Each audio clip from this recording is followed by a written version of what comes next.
حضرت سلیمان علیہ السلام اللہ کے برگزیدہ پیغمبر تھے جن کی حکومت نہ صرف انسانوں پر تھی بلکہ آپ نے جانوروں، پرندوں، جنات، پانی اور ہوا پر بھی حکومت کی۔ ایک دفعہ حضرت سلیمان سمندر کے کنارے بیٹھے تھے۔ آپ نے دیکھا کہ ایک چیونٹی اپنے منہ میں ایک دانہ لیے سمندر کی طرف بڑھ رہی ہے۔ چیونٹی جب سمندر کے کنارے پر پہنچی تو ایک مینڈک سمندر سے باہر آیا۔ اس نے اپنا منہ کھولا اور چیونٹی اس کے منہ میں چلی گئی اور مینڈک سمندر کی گہرائی میں چلا گیا۔ کچھ دیر گزرنے کے بعد وہی مینڈک دوبارہ سمندر سے باہر آیا اور اپنا منہ کھولا۔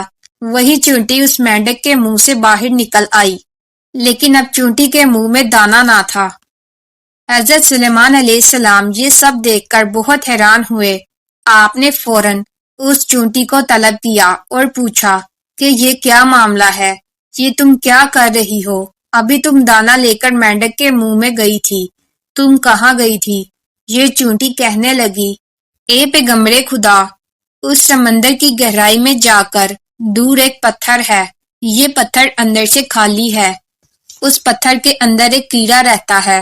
اللہ نے اس کیڑے کو ایسے مقام پر پیدا کیا ہے کہ وہ وہاں سے نہیں نکل سکتا، وہی اس کی کل کائنات ہے۔ مجھے اللہ نے اس مقام پر مقرر کیا ہے کہ میں اس کو کھانا پہنچاؤں۔ اللہ نے اس مینڈک کو مامور کیا ہے، مینڈک روزانہ مجھے اپنے منہ میں لے کر پانی سے ہوتا ہوا اس پتھر تک لے جاتا ہے۔ وہ مینڈک اپنا منہ اس پتھر کے سوراخ پر رکھ دیتا ہے، میں اس کے منہ سے نکل کر اس کیڑے تک جاتی ہوں۔ وہ اناج جو میرے منہ میں ہوتا ہے، وہ اناج میں اس کے پاس رکھ دیتی ہوں۔ یہ مینڈک میرا انتظار کرتا رہتا ہے، میں واپس اس کے منہ میں داخل ہو جاتی ہوں۔ یہ پانی میں تیرتے ہوئے مجھے واپس پانی سے باہر لے آتا ہے۔ یہ دیکھ کر حضرت سلیمان علیہ السلام کے دل میں خواہش پیدا ہوئی کہ کیوں نہ میں بھی اللہ پاک کی ساری مخلوق کی دعوت کروں۔ حضرت سلیمان علیہ السلام اللہ سے ہم کلام ہوئے اور عرض کرنے لگے کہ اے میرے معبود، مجھے اجازت دیں کہ میں تیری تمام مخلوق کو پورا سال کھانا کھلاؤں۔ اللہ نے وحی بھیجی کہ اے سلیمان، تم اس کی قدرت نہیں رکھتے۔ حضرت سلیمان علیہ السلام نے پھر عرض کی کہ ایک ہفتے کی دعوت کی اجازت مل جائے۔ اللہ پاک نے پھر وحی بھیجی کہ سلیمان، تم اس کی قدرت نہیں رکھتے۔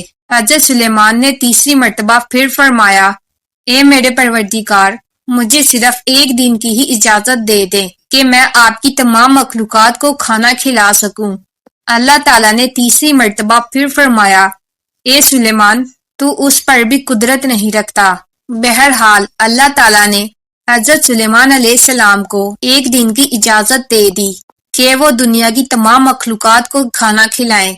آپ علیہ السلام کو اجازت مل گئی تو آپ علیہ السلام نے تمام جنات اور انسانوں کو حکم دیا کہ وہ تمام کی تمام ان چیزوں کو جو زمین پر حلال ہے، یعنی گائیں، بیل، بکریاں، دمبے وغیرہ وغیرہ، اور ان تمام چیزوں کو جو جنس و حیوان میں سے ہیں، یعنی پرندے وغیرہ، ان سب کو جمع کر لیں۔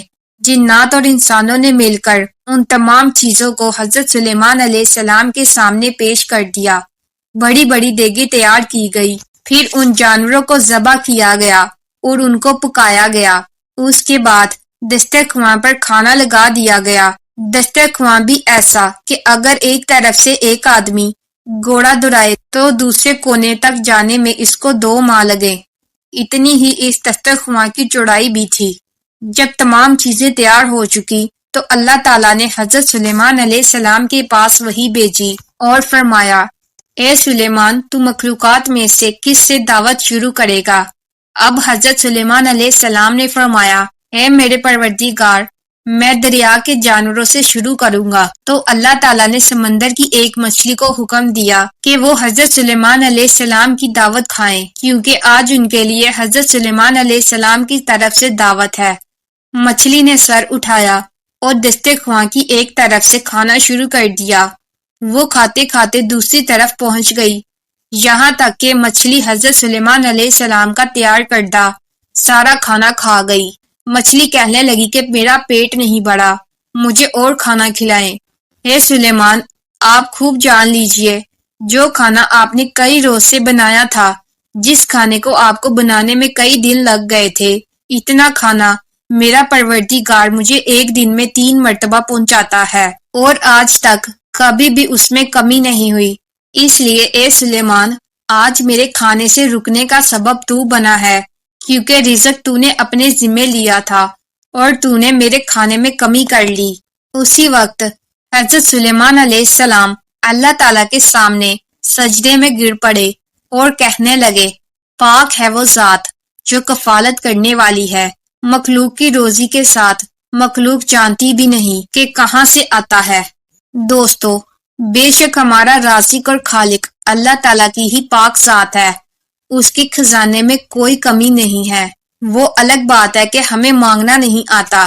کبھی بھی اپنے مال، دولت اور اپنی کرسی پر غرور مت کریے، اور سب کچھ ہوتے ہوئے بھی اللہ تعالیٰ سے ہر وقت مانگتے رہنا چاہیے۔